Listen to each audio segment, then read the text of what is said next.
کیجئے، آپ خود تصور کیجئے کہ ایک چیز کا بنانے والا ہے، کوئی کریٹر ہے، کسی چیز کو بناتا ہے اور وہ کسی ٹوائے کو، کسی کھلونے کو بناتا ہے۔ اب اس کھلونے کو اس بنانے والے سے کیا مناسبت ہے؟ کوئی مناسبت نہیں ہے۔ ایسے ہی ہم اللہ کی مخلوق ہیں، ہم ذرائع بے مقدار ہیں، اس کائنات میں ہماری حیثیت ایک ذرے کے برابر بھی نہیں ہے۔ اس کی ایک معمولی سی جھلک میں آپ کو دکھلانا چاہتا ہوں۔ ہماری جو یہ زمین ہے، یہ زمین ہمارے سورج کے خاندان کا ایک فرد ہے۔ سورج ایک ستارہ ہے، اس کے 9 سیارے اب تک دریافت ہو چکے ہیں، اور اس کو کہتے ہیں دریافت کرنا، سرچ کرنا، معلوم کرنا۔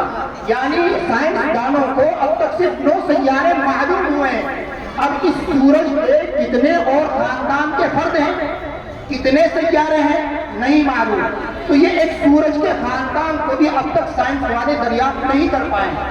پھر اس سورج کے یہ ایک زمین، ایک سیارہ ہے، اس کی سیارے سے اس کا جو دوسرا سیارہ ہے، مثلا مریخ ہے، زحل ہے، عطارد ہے، وہاں تک جانے کے لیے بھی انسان کے پاس کوئی ٹیکنالوجی نہیں ہے۔ اب تک دریافت تو کر پایا ہے، لیکن انسان کسی دوسرے سیارے پر اب تک جا نہیں پایا۔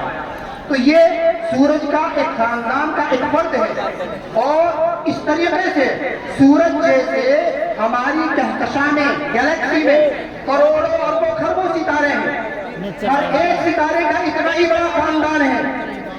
اب اگر ایک انسان کو 500 سال وہ لائٹ ایئر سے سفر کرے، یعنی روشنی کی جو مقدار ہے اور روشنی کا جو سفر ہے وہ کتنا ہے؟ 1 سیکنڈ میں ہزاروں میل کا سفر طے کرتی ہے روشنی۔ انسان 1 سیکنڈ میں ہزاروں میل کے سفر سے اگر سفر کرتا ہے تو 5 لاکھ سال میں ایک گلیکسی کو بھی پار نہیں کر پائے گا۔ اور اس طرح کی کتنی گلیکسیاں ہیں، کتنی کہکشائیں ہیں، کروڑوں کہکشائیں ہیں۔ یعنی اگر انسان کو اربوں خربوں سال بھی زندگی میں جائے اور وہ لائٹ ایئر کے حساب سے سفر کرے تو کائنات کا چکر نہیں لگا سکتا ہے۔ اب اس اتنی بڑی کائنات میں اب انسان اپنے بارے میں غور کرے کہ وہ کیا حیثیت رکھتا ہے۔ خدا کی قسم ایک ذرے کے برابر سے حیثیت نہیں ہے۔ اللہ تبارک و تعالیٰ نے اپنا یہ کلام ہم اس ذرائع بے مقدار کو، بالکل معمولی سی مخلوق کو عطا فرمایا۔ یہ اللہ تبارک و تعالیٰ کا کرم ہے، انتہائی اس کا احسان ہے۔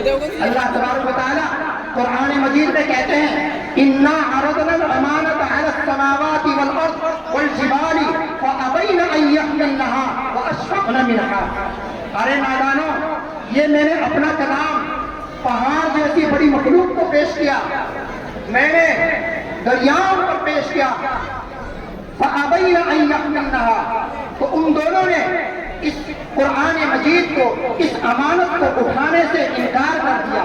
وَأَشْفَقْنَ مِنْهَا، آسمانوں پر پیش کیا، آسمان سے بڑی تو کوئی مخلوق نہیں ہے۔ پہاڑوں پر پیش کیا، پہاڑ سے بڑی تو اس دنیا میں کوئی مخلوق نہیں ہے۔ ان دونوں نے بھی اس امانت کو اٹھانے سے انکار کر دیا، وہ ڈرے۔ وَأَشْفَقْنَ مِنْهَا، اس سے ڈرے۔ وَأَشْفَقْنَ مِنْهَا، اور انسان نے کیا کیا؟ وَحَمَلَهَا الْإِنسَانُ، انسان نے اس بار امانت کو اٹھایا۔ یہ انسان نے جو اٹھایا، اللہ نے اس کو توفیق دی۔ اللہ نے وَلَقَدْ يَسَّرْنَا الْقُرْآنَ لِلذِّكْرِ فَهَلْ مِن مُدَّكِرٍ، حقیقت تو یہ ہے کہ یہ قرآن ہماری زبانوں پر جاری بھی نہیں ہو سکتا تھا، ہمارے سینوں میں یہ سما بھی نہیں سکتا تھا، اس لیے کہ یہ تو اللہ کی ذات سے نکلا ہوا کلام ہے۔ آپ ذرا تصور کیجئے، حضرت موسیٰ علیہ السلام نے درخواست کی تھی اللہ تعالیٰ سے کہ اے اللہ مجھے اپنی تجلی دکھلا دے۔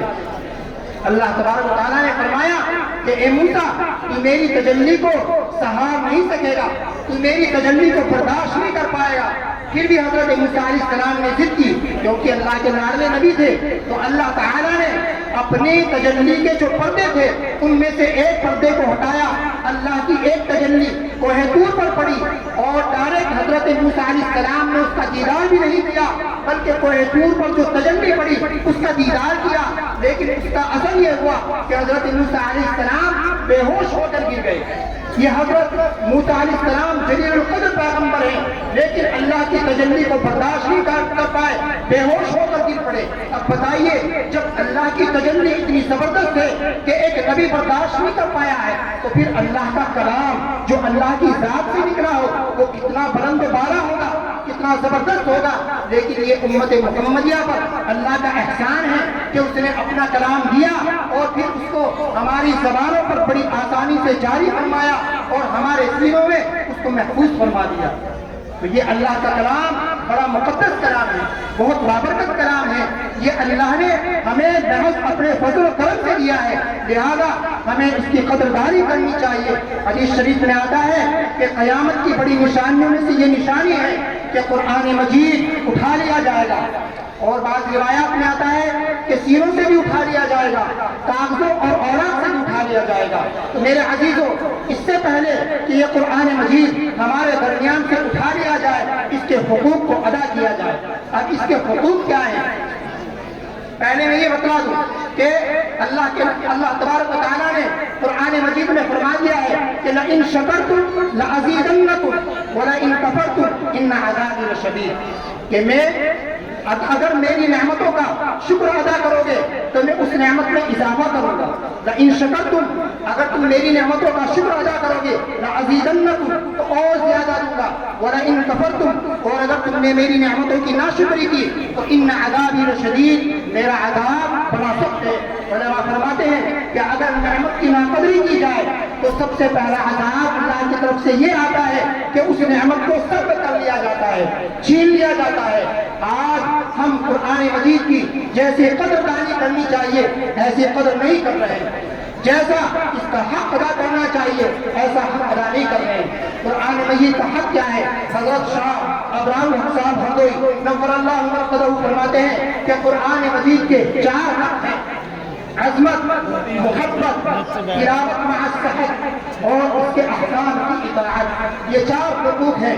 حضرت کہا کرتے تھے کہ اگر یہ مسلمان جو پہلے 2 حقوق ہیں ان کو پورا کر لے اور تیسرے حقوق کی رغبت کرنے لگے تو 4تھا حق انشاءاللہ اللہ کی توفیق سے وہ بھی ادا ہو جائے گا اور اللہ اس کو بھی ادا کرنے کی توفیق و مرحمت فرما دیں گے۔ پہلا حق یہ ہے کہ اس کی انتہائی عظمت کی جائے، اس سے دوسرا حق یہ ہے کہ اس سے محبت کی جائے، اور تیسرا حق یہ ہے کہ اس کی خوب تلاوت کی جائے، کثرت سے تلاوت کی جائے۔ آج ہمارے گھروں سے قرآن مجید کی تلاوت کا جنازہ نکل گیا ہے۔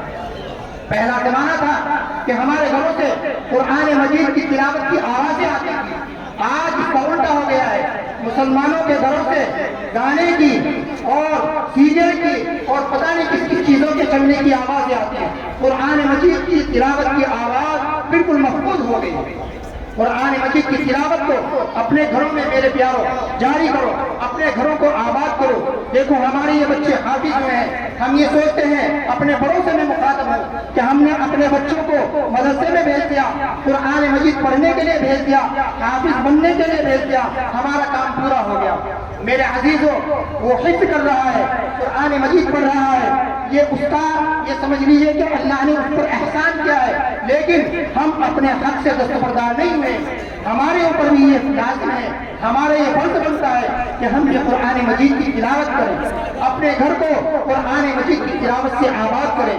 قرآن مجید کی تلاوت یہ دنیا میں بھی فائدہ پہنچاتی ہے اور آخرت میں تو بہرحال اس کا بڑا عظیم فائدہ ہے۔ چنانچہ ایک حدیث شریف میں نبی کریم صلی اللہ علیہ وسلم نے فرمایا کہ من قرأ القرآن من قرأ حرفا من کتاب اللہ، کہ جس شخص نے قرآن مجید سے ایک حرف ایک لفظ کی تلاوت کی تو فلہ حسنۃ، اس کے لیے ایک نیکی ہے، والحسنۃ بعشر امثالها، اور ایک نیکی 10 نیکیوں کے برابر ہوتی ہے۔ یعنی ایک حرف پڑھنے پر اللہ تبارک و تعالیٰ 10 نیکی کا مرحمت فرماتے ہیں۔ اور پھر آپ نے فرمایا ولا اقول الف لام میم حرف، میں یہ نہیں کہتا ہوں کہ الف لام میم پورا کا پورا ایک حرف ہے، نہیں، آپ نے فرمایا ولکن اقول الف حرف ولام حرف ومیم حرف، الف ایک حرف ہے، لام ایک حرف ہے، میم ایک حرف ہے۔ تو اب دیکھیے آپ نے پڑھا الف لام میم، کتنا وقت لگا؟ 1 سیکنڈ لگی۔ 1 سیکنڈ میں آپ کے کھاتے میں آپ کے نامہ اعمال میں 30 نیکیاں درج ہو گئی. آپ ایک لائن پڑھیں گے تو آپ کے نامہ اعمال میں سینکڑوں نیکیاں لکھی جائیں گی. آپ ایک صفحہ پڑھیں گے 5 منٹ آپ کو لگے گی, زیادہ سے زیادہ 5 منٹ. اگر بہت ہلکے ہلکے اٹک کے پڑھتا ہے اور آپ کے نامہ اعمال میں کروڑوں نیکیاں لکھی جائیں گی. بتائیے کتنا سستے کا سودا ہے. اور اس سے بھی بڑھ کر میں آپ کو اور بتلاتا ہوں. بعض لوگ یہ کہتے ہیں کہ بے سمجھے پڑھنے سے قرآن مجید کو کیا فائدہ. یہ تو ہمارے لیے کتاب ہدایت ہے, یہ ہمارے لیے عمل کرنے کے لیے آئی ہے. اس میں احکام شریعت بیان کیے گئے. میں مانتا ہوں, میں یہ یقین کے ساتھ جانتا ہوں کہ ہاں یہ قرآن مجید مسلمانوں کو اس لیے دی گئی ہے تاکہ اس کے احکام پر عمل کریں.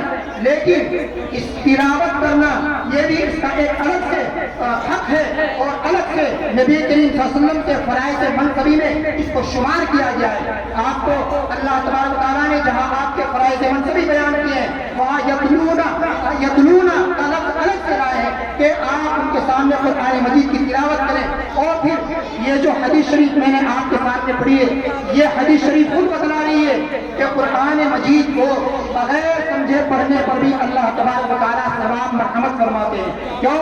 اس لیے کہ آپ نے مثال بھی ایسے لفظ سے دی کہ جس کا کوئی معنی اس دنیا کے اندر کوئی نہیں جانتا ہے, سب تخمین اندازے ہیں. الف لام میم, آپ نے یہ مثال دی, اس لفظ کے کیا معنی ہے کسی کو نہیں معلوم. تو معلوم ہوا کہ بغیر سمجھے پڑھنے پر بھی اللہ تبارک و تعالیٰ نیکیاں مرحمت فرماتے ہیں. اور بھی بہت سے قرآن مجید پڑھنے کے فائدہ ہے. اللہ کی محبت میں ترقی ہوتی ہے, دلوں سے غم دور ہوتا ہے, اللہ تعالیٰ کا قرب نصیب ہوتا ہے, اور گھروں سے بلائیں دور ہوتی ہیں, گھروں سے بیماریاں اور آفتیں دور ہوتی ہیں. قرآن مجید کو اپنے وظائف میں, اپنی زندگی کے معمولات میں شامل کر دیجیے.